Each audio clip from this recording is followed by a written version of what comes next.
care homes, out of hospital care admissions, long-term conditions, dementia. If that, the care planning for 2% or 5% or 10% would radically change the pressures on the system, because the hospital is not the answer, but unfortunately the hospital is the only place where the lights are on 24/7.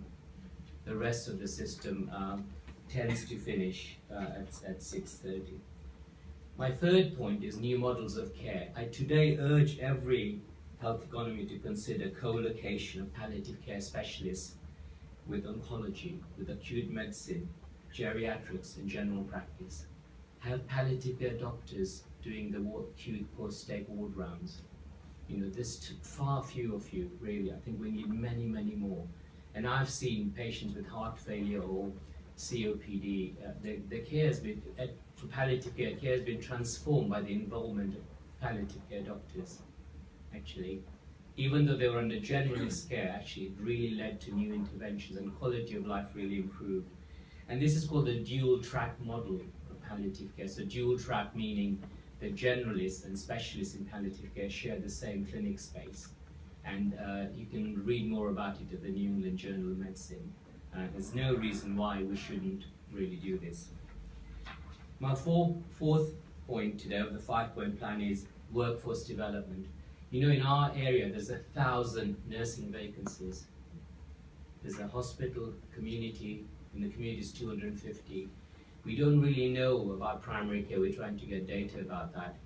And obviously GPs, we know nationally there's 10,000 people that we need more of. And obviously in specialist palliative care, there's a big time bomb, isn't there, about people retiring and where are the people coming from. I know medical students, and they don't talk about general practice, they don't talk about palliative care. They want to do acute medicine, core medicine, cardiothoracic surgery. We've got to make these specialties very, very appealing. So I think workforce development is very good, but as is education and training. So for example, what are the best models of education delivery? Given that this has an educational undercurrent, this conference, what's sustainable? What are different delivery models? And how do we capture the Group B staff? These are the generalist staff who need training in end-of-life care. Because I think as commissioners, we'll be looking for results. We want training to lead to behavior change and to help the 4 things that make me lose sleep as a CCG clinical lead. So I think, outcome-based education, building up the evidence base for the success of integration. My final point of the 5-point plan is societal change. I think there's still a taboo. Only 5% of people have written plans. Only a third of GPs admit to having conversations about death and dying. People are uncomfortable still about this issue, although we've demonstrated through Dying Matters that there is a big change in behavior. One of the strongest messages from the public is that the hospital is not where they want to die. But I do want to say today, we mustn't demonize hospitals. Absolutely not, because hospitals I have seen marvelous end-of-life care in hospitals. Wherever somebody is dying, they should get good care. I don't think we should at all, say that's the wrong thing to do. It's just I think they can't help the people that they can most help if their work is totally consumed by people who shouldn't really, not be there in terms of intervention. So, hospitals of broken bones, heart attacks, strokes, childbirth, even that's now, you've got pediatric emergencies, So we have to reshape those services. So there is a mismatch between what we want and the reality. Millions are leaving it too late to discuss dying. And when sometimes patients are ready to talk, their doctor is not ready to talk. These are it's the heart of Dying Matters. And the next Dying Matters week is actually less than, I was going to say 2 weeks away, but we had to move it a week back because of the small matter of the general election. And May the 18th is when we start.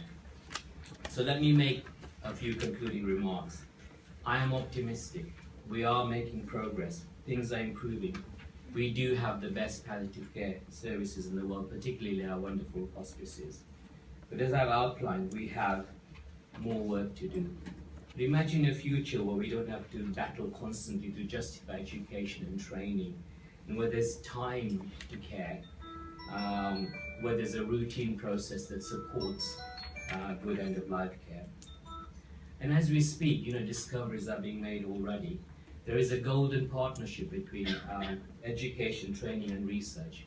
But I heard recently that there are more cancer professors in a certain leading hospital in London than there are palliative care professors worldwide. And less than 0.3% of research money is going to palliative care. I think we need to establish it even strongly as a palliative care academic discipline, because we need to translate that knowledge into practice every day, support and promote research. But as a doctor, I see changes already happening. One message I would like to leave you with is that let's be positive. Our number one enemy, what our number one enemy is? Cynicism. That change is not possible, that it's all big bad governments, whichever government's fault, it's a trap. These are good things to think about, care of people who in the last years of life. So choose a positive, progressive agenda over cynicism. The National Council, your National Council, wants to make a good death the norm. We want to improve quality. And the thing that really upsets me is health inequalities. So let's banish those and create compassionate communities where volunteers can help people to care at home and wherever the person is found. Ladies and gentlemen, what better time than now to aim for excellence? Although this is hard to do, morale's low, funding is an issue, I feel this is something we can make a difference. If anyone can do it, people in this room can definitely do it. I think we should use the pioneering spirits of our founders. For example, Dame Cicely Saunders. Look how hard she worked, giving people morphine surreptitiously, and look where we are now. We need that kind of oomph and energy to get the best of life, end of life care everywhere.